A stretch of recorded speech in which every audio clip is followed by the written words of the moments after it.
السلام علیکم ورحمۃ اللہ وبرکاتہ۔ آئیے آج اس دعا کی فضیلت اور افادیت جانتے ہیں۔ یہ دعا کب، کیسے اور کہاں پڑھی جانی چاہیے؟ اس دعا کو پڑھنے کے کیا فائدے ہیں؟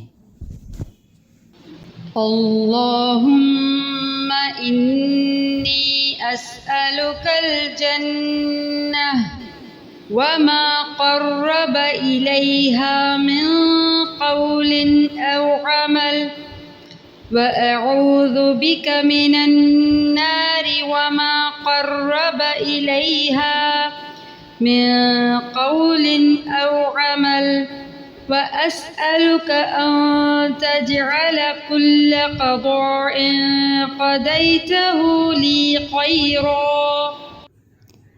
اے اللہ، میں تجھ سے سوال کرتی ہوں بات یا عمل میں سے جو چیز جنت کے قریب کر دے، اور میں تیری پناہ چاہتی ہوں آگ سے۔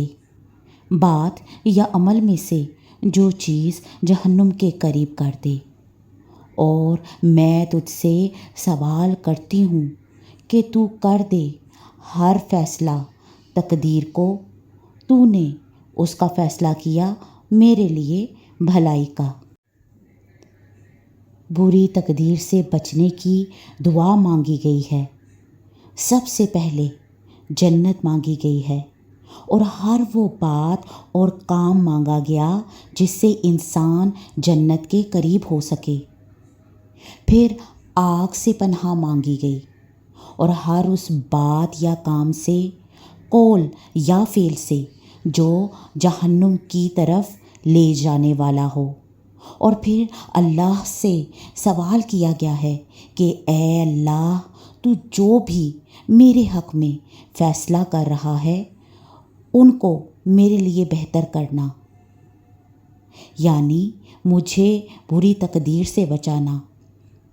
اگر میری قسمت میں کوئی ایسی چیز لکھی ہے جو میرے حق میں بہتر نہیں ہے تو وہ اچھائی میں بدل جائے۔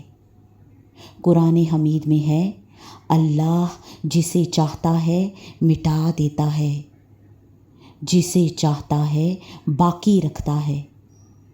اللہ سبحانہ و تعالی ہم سب کے حق میں بہتر فیصلے کر دے، اور اللہ سبحانہ و تعالی ہمارے حق میں جو بھی فیصلہ کرے اس میں ہمارے لیے بھلائی ہی بھلائی ہو۔ انشاءاللہ رحمان آج سے ہم اس دعا کو اپنی روٹین میں شامل کریں گے۔